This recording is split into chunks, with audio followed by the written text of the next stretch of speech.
अनंत चतुर्दशी की व्रत कथा। एक बार महाराज युधिष्ठिर ने राजसूय यज्ञ किया। उस समय यज्ञ मंडप का निर्माण बहुत ही सुंदर था, अद्भुत भी था। वह यज्ञ मंडप इतना मनोरम था कि जल व थल की भिन्नता प्रतीत नहीं होती थी। जल में स्थल और तथा स्थल में जल की भ्रांति प्रतीत होती थी। बहुत सावधानी करने पर भी बहुत से व्यक्ति उस अद्भुत मंडप में धोखा खा चुके थे। एक बार कहीं से टहलते टहलते दुर्योधन भी उस यज्ञ मंडप में आ गया और एक तालाब को स्थल समझकर उसमें गिर गया। द्रौपदी ने यह देखकर अंधे की संतान अंधी कहकर उनका उपहास किया। इससे दुर्योधन चिढ़ गया। यह बात उसके हृदय में बाण के समान लगी। उसके मन में द्वेष उत्पन्न हो गया और उसने पांडवों से बदला लेने की ठान ली। उसके मस्तिष्क में उस अपमान का बदला लेने के लिए विचार उपजने लगे। उसने बदला लेने के लिए पांडवों को द्वैत क्रीड़ा में हराकर उसका अपमान का बदला लेने की सोची। उसने पांडवों को जुए में पराजित कर दिया। पराजित होने पर प्रतिज्ञा अनुसार पांडवों को 12 वर्ष के लिए वनवास भोगना पड़ा। वन में रहते हुए पांडवों अनेक कष्ट को सहते रहे। एक दिन भगवान कृष्ण जब मिलने आए तब युधिष्ठिर ने अपना दुख कहा और दुख दूर करने का उपाय पूछा। तब श्री कृष्ण कहने लगे कि हे युधिष्ठिर, तुम विधि पूर्वक अनंत भगवान का व्रत करो। इससे तुम्हारा सारा संकट दूर हो जाएगा और खोया हुआ राज्य पुनः प्राप्त हो जाएगा। इस संदर्भ में श्री कृष्ण ने उन्हें एक कथा सुनाई। प्राचीन काल में सुमंत नाम के एक नेक तपस्वी ब्राह्मण थे।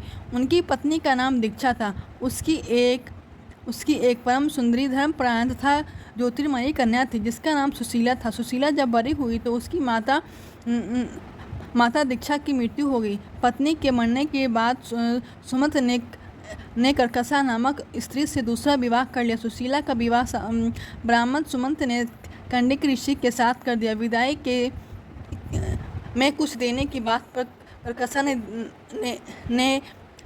ने दामाद को कुछ ईंटें और पत्थरों के टुकड़े बांध दिए। कंडिक ऋषि दुखी होकर अपनी पत्नी को लेकर आश्रम की ओर चल दिए, परंतु रास्ते में ही रात हो गई।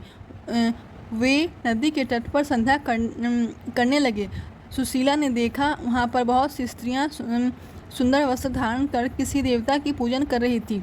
सुशीला के पूछने पर उन्होंने विधि पूर्वक अनंत व्रत की महत्ता बताई। सुशीला ने वही उस व्रत का अनुष्ठान किया और 14 गांठों वाला डोरा हाथ में बांधकर ऋषि कंडिक के पास आ गई। कंडिक ऋषि ने सुशीला से डोरे के बारे में पूछा तो उसने सारी बातें बता दी। उन्होंने डोरे को तोड़कर अग्नि में जला दिया। इससे भगवान अनंत जी का अपमान हुआ। परिणामतः कंडिक ऋषि दुखी रहने लगे। उनकी सारी संपत्ति नष्ट हो गई। इस दैत्यता का उन्होंने अपनी पत्नी से कारण पूछा तो सुशीला ने अनंत भगवान का डोरा जलाने की बात कही। पश्चाताप करते हुए ऋषि कंडिक ने अनंत डोरे की प्राप्ति के लिए वन में चले गए।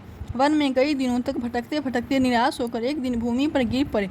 तब भगवान अनंत प्रकट होकर बोले, हे कंडिक, तुमने मेरा तिरस्कार किया था, उसी से तुम्हें इतना कष्ट भोगना पड़ा है।